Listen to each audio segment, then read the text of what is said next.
April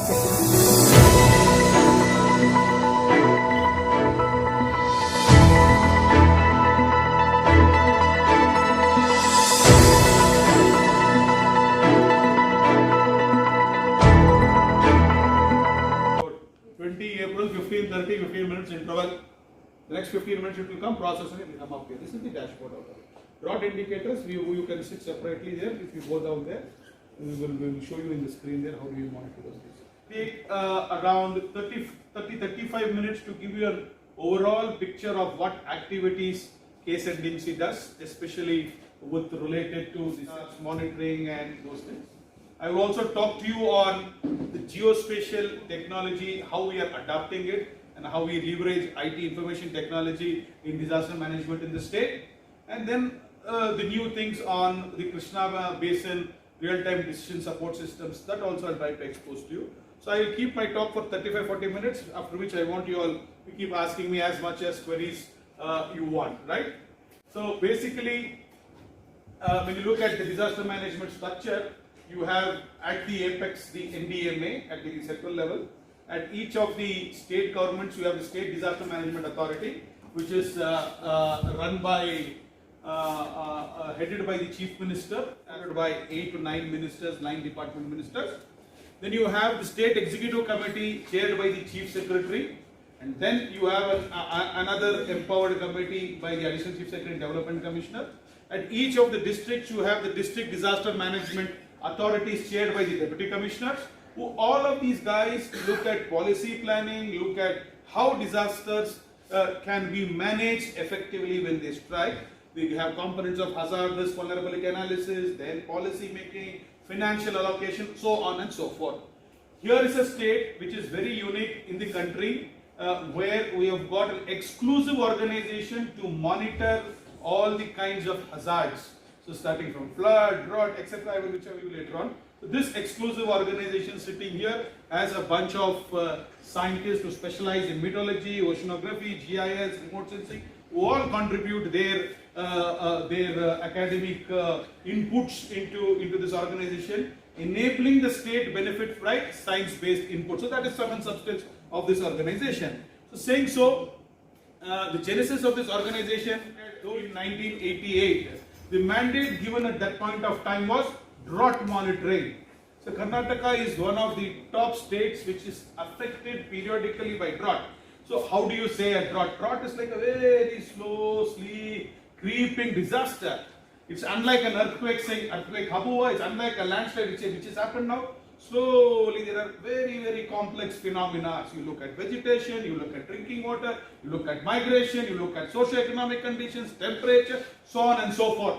So that was the problem which was buzzing the country, the state. Specifically, this organization was constituted to see that if they can effectively monitor drought, pick up drought indicators, indices, and then suggest the state government what action they need to do.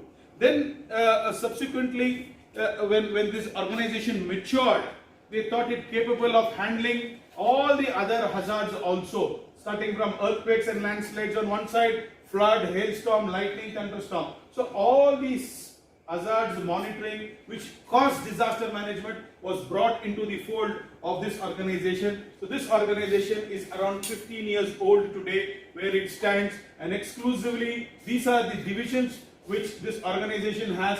In fact, the weather monitoring and forecasting division's job is to collect information from the ground, collect information from the sky, collaborate them and give various kinds of reports to the common stakeholders, starting from the farmers up till the district administration and the state administration, to look at what scenarios are changing. So this is on the weather monitoring stations. We have an exclusive division which looks into telemetric weather stations and rain gauges. So maintaining them, it's not a job. Maintaining them, looking that they are functioning, seeing those data are correct, exceptional reporting, handling them is a job which this division looks into. We have a strong, around 100 applications are run in this center. My strength is less than 70 people working here, but I have 100 applications running from this center, whereas various stakeholders get benefit from this organization. We have a strong remote sensing and GIS division here. Our outreach activity is so very unique. Can you believe that I get information from my sensors in the ground, forecast from the sky? I make them into information which is required by a farmer who is sitting in a remote part of the state. As soon as a farmer sees clouds, he picks up the phone and makes a phone call to me here, asking what is the weather condition. Can I fertigate my crop today? Can I put pesticides? Can I do insecticides? Can I harvest? Can I dry? All livelihood related questions are made to my call center. We name it as the Varnamitra. This last year I got around 18.9 lakh phone calls. So many people have used my information. If Professor Majumdar has made a call to me and asked, obviously he will tell it to 5 other people.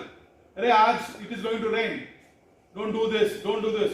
So if you look at 18.9 into 5, it is around 1 crore people who have benefited directly from these scientific, science-based inputs to them. I'll come to that a little later on. So this is one division. Similarly, I have my land is seismic and landslides area, hydrology and floods, so on and so forth. So these divisions are specifically focusing on their respective departments where they get information. Now, if you look at this information on the screen, Karnataka, wonderful state, stable, pleasant on one side, yes. On the other side, you look at the vulnerability of the state. 80% of the geographical area in the state is prone to drought. In fact, if you look at from the last 21 years, 15 years we have experienced drought in our state. It doesn't sound so with the Western Ghats and the greenery we have, but yes, 15 years out of the last 21 years we have suffered drought. Similarly, look at heavy rainfall. One side drought. Similarly, if you look at the last 21 years, 12 years we have suffered with flooding. The last 4 years consecutively has been flood years for us in the state of Karnataka. Earthquakes, 22% of our geographical area, and more importantly, in the last year, we experienced around 30 micro tremors in the state. Then you look at the cyclones. We had the cyclone Taute hitting us last year. Then you look at hailstorms, thunderstorms, lightning, coastal erosion. Everything exists in the state of Karnataka. When I say when it exists, I also have to put mechanisms to see I address, I pick up signals, I give alerts, early warning systems. That is what a scientific organization should do. So in my presentation to you all today, I start with this saying how we have adopted geospatial technology. This adoption of geospatial technology has given the third dimension for me to appreciate the things happening at the ground. Make policies with that spatial information. The previous presentation, I said 80% drought. Now, this map tells me which is that 80%, which is that most vulnerable area in the 80%. I just added a GIS layer to it. So today in Karnataka, all these information, be it flood, drought, cyclone, landslide or earthquakes, all the databases and information indices are on a geospatial infrastructure, helping policy makers, helping decision makers make better decisions. I want you to see this slide. This slide tells me that in the last 21 years, if you look at Karnataka, 13 to 22, last 21 years, 14 years, they have suffered drought. Similarly, look into the other side of your slide where you can see floods happening. Now look at 2013. 28 districts had drought, 80 districts had flood. So in the 365 days period in a year, you had certain period, you know how a drought is declared, there are trigger mechanisms. A dry spell, a more than 65% deviation from the normal rainfall, crop sowing is less. So there are triggers. So based on that, we have declared 28 districts as drought affected. Then again, when you come into the monsoon, the October-November showers, you have seen floods in 8 districts. So this is point for you to understand. When we are working in the field, we should see that yes, both things are possible happening. So how can our inputs try to address the concerns of these two departments? Now look at landslides. In the last 10 years, 8 years, Uttar Kannada and Kodagu districts have been landslide affected. And if you look from the last 11 years, all 11 years, any one of these districts, I have experienced landslides. So with landslides, there is loss of life, livelihood, damage to infrastructure, roads. So how I and you as engineers can handle this better? How do we see that our engineering interventions should see that we can try to at least avoid landslides? So this is what I would try to sensitize you to see that how. So look at this lightning. Lightning हमको आपको कुछ नहीं पता चलता है. I was shocked to see today Orissa was saying around 1,000 people die in Orissa due to snake bites. 1,000 people. Around 300 people died due to lightning. Karnataka, you can see 96, 100, 101, 79, 100 lightning. So how can science and information technology help in addressing these concerns? Today I have sensors. I can say 25 minutes before that lightning is going to happen in this area. So how do I communicate that to the ground person? So you will tell me, you can send SMSs, you can send your help desk, you can send emails. Who's going to look at it when he's working in the field? So then is when we came out with an innovative method. We said at those vulnerable areas, we will put huge public address systems which has 1.5 kilometer radius. The moment I get this building gets this information that 30 minutes there's going to be a lightning in the Gram Panchayat, I will announce that message there saying that be aware, don't come outside your house. If you are there, don't go below the tree, do these, don'ts. I will communicate. So this is where we have tried to adopt the latest in information technology. The cost is around 1 lakh rupees. But I am now giving a science-based input through a public address system, because that is how the villagers would like to see somebody announcing. It's that one announcement, other fellow will ask, what was that announcement? So then there is a discussion, there is awareness creation. This is what we have done. We will show you. Now this is very important for you. If you all are working in dams, if you are working in those areas, your water release areas, such kind of address systems is what you can put in place. It is well within your power because the cost is very nominal. So I will talk to you on these 6 sectors. I will tell you what is a disaster monitoring system available in Karnataka. I will also talk to you how do we do the early warning dissemination, how we have adopted technology, and what are the DM disaster management preparedness we drive, what is policy and planning, and the other review meetings. So now I want you to see this slide. Nowhere in the country you have a state which has telemetry crane gauges at the Grama Panchayat level. For people who don't know who's a Grama Panchayat, group of villages are a Grama Panchayat, the basic administrative unit in the three-tier system. So at the Grama Panchayat level, 6,500 telemetry crane gauges I have installed. So what was it before this? There was a rain gauge which was there, and then water which is there. One fellow will go in the morning, he will measure the water and say 16 mm rainfall. What was the intensity? We don't know. But today in my telemetry crane gauges, every 15 minutes these 6,500 stations sends data to me. What does it send? 9 o'clock 1 mm, 9:15 7 mm, 9:30 16 mm, then complete dry. So I know the intensity, I know the period in which the rainfall has come. And this data 96 times in a day from the remotest part of Karnataka is hitting my centralized server. In my next slide I will show you what I do with that information. On the other side, at the Hogli levels, that means group of Gram Panchayats constitute an Hogli. At the Hogli level I have got these telemetric weather stations. The telemetric weather stations captures wind speed, wind direction, relative humidity and temperature, and this side rainfall. These 5 parameters, weather parameters, are very, very important for me to understand the situation of an hazard which is coming. So this is very, very important. So these two send information once in 15 minutes. I also have 11 lightning thunderstorm sensors which can sense the entire state to tell me when a strike is likely to happen. Cloud to cloud strikes, not of my concern, but cloud to ground strikes, my concern. So that is what it sends. So based on this, we send alerts to the people in those respective areas. We've got 14 seismic monitoring stations which we pick up seismic signals out and then inform the district administration and take up necessary things. We've got around 182 water level sensors thanks to Professor Majumdar. We started 27 in Bengaluru. Today Bengaluru has 127 and the remaining 60 are put across the 3 smart cities. So 182 water level sensors, these are put in the stormwater drains. So once they are put in the stormwater drains, I know what water is flowing in the stormwater drains. Is it 25%, 50, 75% or danger level? So the engineers will be alerted and they will take requisite measures to see that they can remove the clogs in the drains or whatever steps needs to be taken. Similarly, this is an interesting thing which has just been launched in Karnataka. We have put up 9 sensors in the Krishna basin. Both we have put storage sensors as well as flow and velocity sensors to understand, appreciate the waters available in our reservoirs, to see what is the inflow, outflow. Those mechanisms we are trying to appreciate, such that we can get real-time decision support mechanisms for our managers.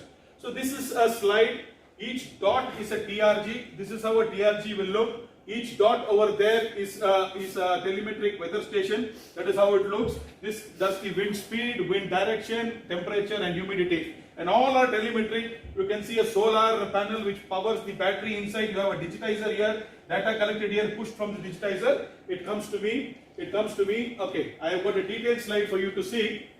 So these are 6,500 sensors. The rain gauge here, the digitizer here on the pedestal on a Grama Panchayat building. So security is there. It is not joke to manage 6,500 sensors. This team of 70 guys sitting here managing it is not a joke. So I will also later on tell you how we are managing it, what are the checks and balances we have. So I have automated the process in such a manner, if a station doesn't give me an information, I get to know in the next minute. The next 15 minutes I get to know this fellow is not working. So that is how we have our automated system, and this is how you have weather monitoring stations. So this is the information which is collected from this. I thought I'll show you diagrammatically. You can also have time, you can look at a demonstration over here. You can go to the field. So when the rain is collected in this funnel, it fills this bucket. This is known as a tipping bucket. So every 5 mm it hits this, next 5 mm it hits this. So yesterday one of the question was, what happens if there's a cloud burst? If your funnel gets filled, there's no chance. Whatever is falling there falls out completely. So this is how we monitor. So this one, every tip it gets calculated here, and then it is sent to our centralized server. So this data seamlessly, you can't do it manually. Seamlessly is connected to the internet cloud. It comes into my GIS based infrastructure. Based on that, my reports, daily reports, weekly reports, seasonal reports, area-based reports, whatever you say, automatically are generated. I will show you a report also to show you what are the other features in which the reports look like. So this is how the data is collected from the sensors. This is the time stamping. I've just taken one, 12:30, 12:45, rainfall, temperature, humidity. This information is collected. So you can guess between what time to what time was the increased rainfall, what time to what time, what has happened. Now you can ask me, the entire country, Bangalore had only one rain gauge. Now why have you put so many rain gauges? So I will show you one scenario here. So if this is a Grama Panchayat, each of it is a Grama Panchayat. Group of them have 4 hoblis. Group of hoblis is a taluk. So if I have one at the taluk level, I should have around 200 odd in Karnataka. It will tell me it is a light rain for this day in this taluk. But because if I have 4 on the same day, it will tell me 2 of them are light rain, 2 of them are moderate rain. Now I have it at the Grama Panchayat level. It says this village is heavy rainfall has happened. So insurance, whatever your remedies can be based on that. Remaining, you can see how this information gets collated. So denser the network, more granular your information, more actionable points is available. So this is what we do. We collect information for the 4 met regions. We have South Interior Karnataka, North Interior Karnataka, Malnad and Coastal. We have the normal rainfall, which is the last 50 years of rainfall for that region, and what actually happened, and what is a departure from the normal. So this is very, very important for us to look at drought, to look at flood, to look at any other interventions which are required. So here's a case. In Bangalore, you can see little or no rainfall here, but whereas the top portion in Yelahanka, you see this flood out over here. So this is very, very important for you, that the information which is being collected at this level, it gives really so much of information for us. So please look at this one, which is the minimum temperature, the maximum temperature, and now because we use technology, I can tell you where is the fluctuation. Where is the fluctuation which is only 2 degrees? Where is the fluctuation? There is 20 degrees between the minimum and the maximum. So there I will have my strategies for heat wave. In fact, I will show you when I come to the heat wave slide. So this is another information for you. This was an area where we experienced hailstorm. Hailstorms actually damage crops, standing crop, as well as your other infrastructure. So how do I know which was the area where it had hailstorm? So this is my data, which says that if that was the temperature, normal temperature, and then suddenly you see on 3rd March, there is a drop up to 10 degrees of temperature. So fall in temperature, wind speed and rainfall, all clubbed together in hailstorm. Now if you look at entire Karnataka, it was this very patch which is experiencing such a kind of phenomena. This was the area where hailstorm is there. So I will tell the district administration, these are the Grama Panchayats you evaluate where hailstorm damages happened, we will give them compensation. So you got it how it was, otherwise the whole district should have been given. Now it is this very point. So this is how your information can be built upon. So this is our lightning monitoring in Karnataka. I said around 11 sensors are there. Based on this, we have got the mobile app, Sidilu, wherein if you are with the app, it will tell you whether there's a lightning in the next few minutes over here. Similarly, SMSs we send. People call Varna Mitra also to find out. And this is the latest one which I will explain to you, the disaster early warning system. We're very focused. We talk to a Grama Panchayat or a public address system saying that an impending hazard is there to strike you.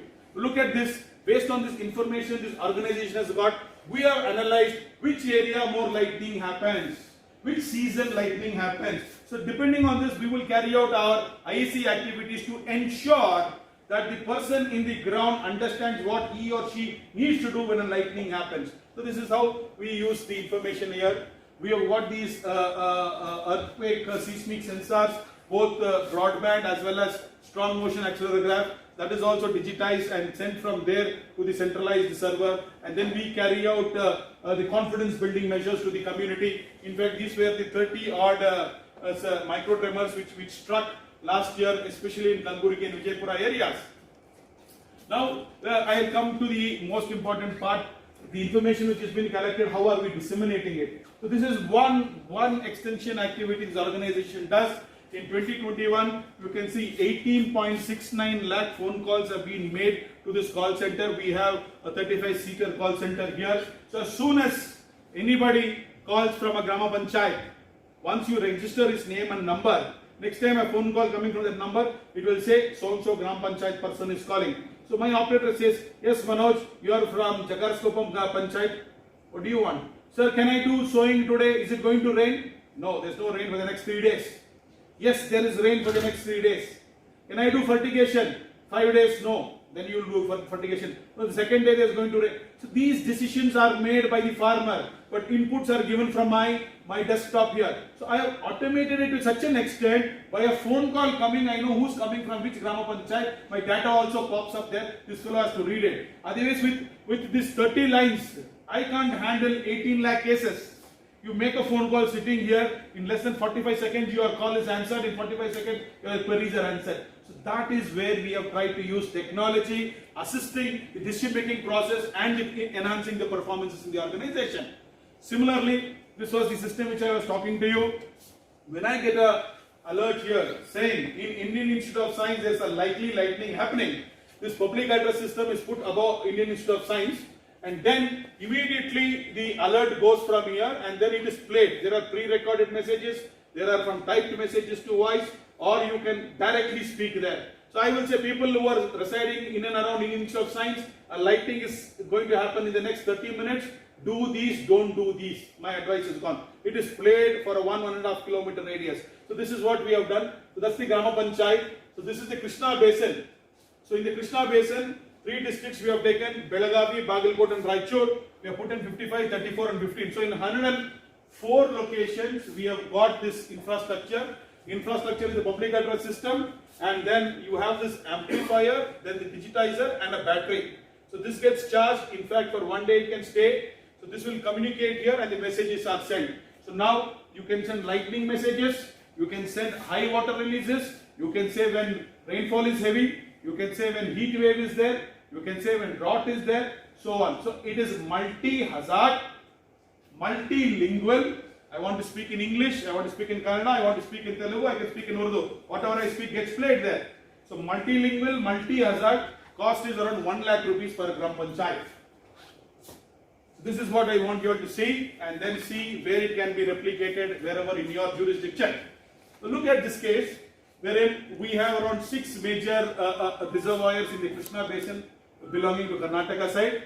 Here we have put our storage water level sensors, 1, 2, 3, 4, 5, 6 we have put. And then in the pipelines, in the canals which are going to connect them, we have put the sensors. So this is where we are going to work with Professor. to see that we have an immediate information base of what is the rainfall. Now, if you look at the catchment area, my 4,000 odd sensors are placed across here. So I have the rainfall data, real-time ground truth rainfall data. So I know how much of time it takes to reach the canal. So then I can guess what is going to be the inflow. So inflow comes here. What is the current storage? If this is the inflow and current storage, this is the likely release. So likely release is the carrying capacity of the downstream. So all these things models can work on, and then you can have this real-time decision support system for the dam managers to see that they are effectively handling water releases in the dam. So this is Professor. In 3 smart cities, we have put in around 75 TRGs, 29 TWS and 50 water level sensors. This is apart from the existing infrastructure which is there. So here we have made a beautiful dashboard showing them the temperature, showing them the rainfall, all those things are over here. Now when we put them on the model, we can forecast what we did for Bengaluru Mega Sandesha to show them different models. So this is the Bengaluru Mega Sandesha. Exclusively for Bengaluru, we have put so many sensors here. So here, a citizen here living in Bengaluru gets to know the live rainfall data, gets to know the forecast rainfall data, gets to know the inundation areas, gets to know, more importantly, alternate safe routes to reach when there is a heavy rainfall in the area. So this organization believes in a 360-degree communication. So all possible means, email, SMSs, mass awareness, web portals, media, print media, social media, everything. Apart from our mobile apps and this is how we communicate. Our reports are available in global access for you to see that these many stakeholders get information from us. It's not one department, it is all departments which use. Now in fact we are getting funny calls. We are going to conduct a marriage outside. Can we conduct it? So even such kind of requests are now coming. Whether the input is there, forecast is available, people are asking.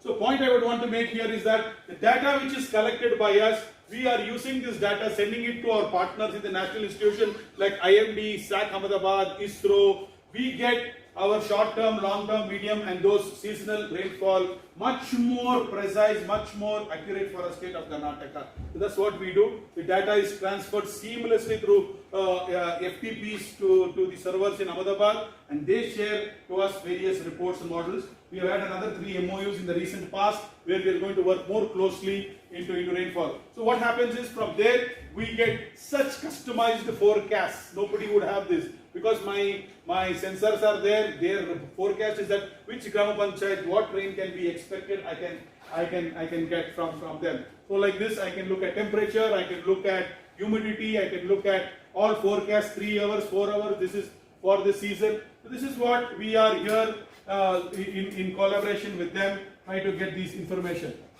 Lastly, I come to the geospatial part of the organization, wherein first and foremost we have got a GIS enabled dashboard which I will show you which area, what is the rainfall and all those things. I can show you the Karnataka State Disaster Management Information System, and that is our new innovative thing which we have done. We are preparing our disaster management plans based on a GIS platform.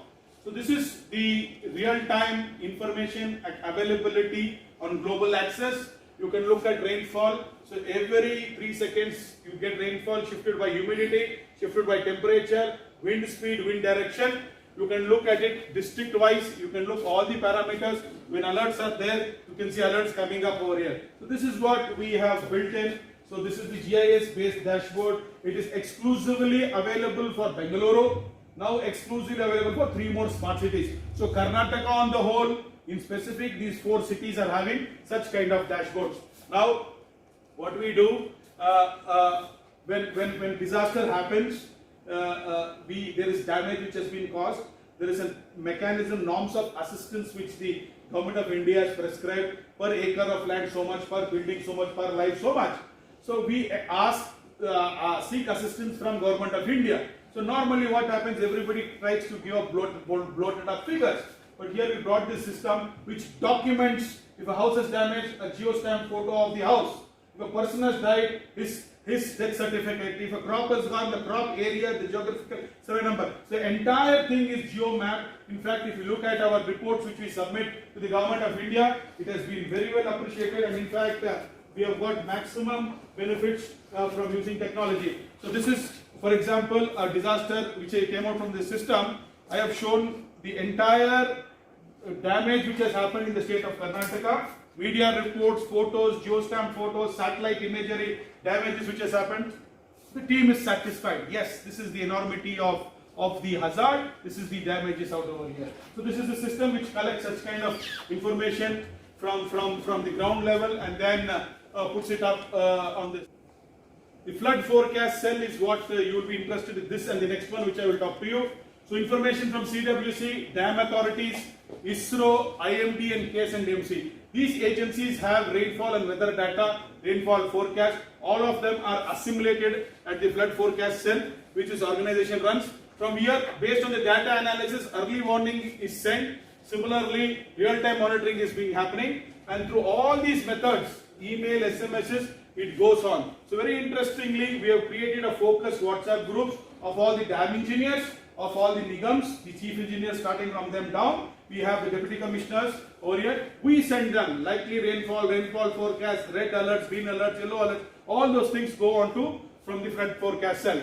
So very interestingly, interstate dam coordination I want you all to appreciate. You have Krishna Basin states, Maharashtra, Karnataka, Andhra, Telangana, Kaveri Basin states over here. So each of them sit across, the dam authorities sit across, and then we share information of rainfall, discharges, level, storage, position. So now with our sensors, our forecast is much more accurate, which helps our state. So such kind of information is given. Alerts and early warning is there. Sharing of information happens. So very accurately, you can't see 8,000 cusecs. Now I will say 3,600 cusecs of water being released. So that is the accuracy we are talking about, which will go here to the down riparian dams and states such that they can manage. So this is what we have established. In fact, in 2019, it was more of said that it was a dam-induced flood. Dams released water on enormous quantity. The low-lying areas could carry the carrying capacity wasn't there of those channels, which led to flood. But now, due to this information sharing, the way we are coordinating, we are sure that the disaster in the downstream is addressed in a much more better manner. So lastly, I am coming to this area, policy and planning. So this organization helps the Karnataka State Disaster Management Authority for bringing out state disaster management plans, which I just showed you there. Apart from this, we have got exclusive plans for heat wave. We have got exclusive plans for handling lightning. We have got exclusive plans for earthquakes and landslides. So we have gone to that level. Now we come to having exclusive departmental disaster management plans. What is the agriculture department's role? What is the minor irrigation department's role if a disaster happens? So agriculture department is saying, if the monsoon moves by 15 days, what is my contingency planning? If it is going to be drought, what is my contingency planning? If it is flood, what crop should I do? How should I supplement? How should I cope up with the hazard is what the department plan talks about. Similarly, you have police department, forest department, all health department handling their department. So 15 department plans are there. Similarly, for the first time, we have prepared around 2087 Grama Panchayat disaster management plan at the grassroots level. They are the first responders. They have the local knowledge. They can be the first to address a disaster. So how do you train them? How do you plan? The things we have done for them. So these are some of the plans which we have brought in the recent past. So with the review meetings, this is a very, very important meeting. Do I have a slide on that? Yeah. So in this meeting, Weather Watch Committee meeting, very importantly, though we think it is for disaster, but the parameters we monitor is very important. One is we look at the rainfall. What is the rainfall pattern in the state? How is it? Alarming, non-alarming? Is it more, less? We see, we look at the normal 50 years normal. This is the first set of information. Second, we look at the number of rainy days. Third, we look at the rainfall pattern. Fourth, we look at the agriculture kharif area. Whether my sowing is as per our 5 years norm or not. Is it increased, decreased? Is there an alarm for me? Which crop is less, which crop is more? Then we come into, more importantly, what is the storage levels in the reservoirs? What is the grass capacity? What is the present year? What is the last year? Is it more, less, input, output? Then we come into the minor irrigation tanks. Whether my minor irrigation tanks has water or no. Will it lead to shortage? Will it deplete the underground water resources? Starting from there, I look at the water spread area. Then I look at underground water. How much of drinking water is being supplied. Then I look at MNREGA. Based on these, policy decisions are made in the state. Now, without scientific input, it would have been very difficult for us to take a decision. But with this scientific inputs, the decision can be near accurate to see whether I need to make a policy intervention, or I need to announce certain things, or I need to put something in place. So this is what we do here in Karnataka. So I will wrap this up here because others are more focused to other departments. So as engineers, you are here. Now let me know what questions you have as far as disaster management is concerned and your divisions are concerned. Here we explain this. I want to tell one way other natural disasters. It is a complex phenomena, very complex phenomena. With one parameter, it is not difficult. It is difficult to say the drought. So now we are monitoring different parameters for drought, because one of the parameters is the mandatory indicator is the rainfall related thing. Rainfall, again, dry spell is also very important. Rainfall gives you the amount, but dry spell gives you the distribution. These two are very important factors. Then other parameters are also there. For example, if it is come to agriculture drought, we need to collect information on the agriculture drought parameters, like how much area is sown, because if the area is sown, if it is less than the normal area, it is also a good indicator for the drought. Like that, the moisture adequacy index is also one of the important factor. Wherever the soil moisture data is not available, there we are calculating the moisture adequacy index, weekly moisture adequacy index. If the moisture adequacy index is less than 50% of 50%, it is called severe drought. Like that, we are also taking moisture. And one more factor is the remote sensing data. We are also assessing the health of the crop, that is NDVI, NWDI also we are calculating. So all these parameters, along with the hydrological drought also. Now other before 16 hydrological drought parameters have not included under drought. Now they have included hydrological parameters also for the drought parameters. For example, hydrological parameters, one is the reservoir storages, second is stream flows, and third is the groundwater drought index also they are considering. Considering all these four parameters, we are calculating the drought.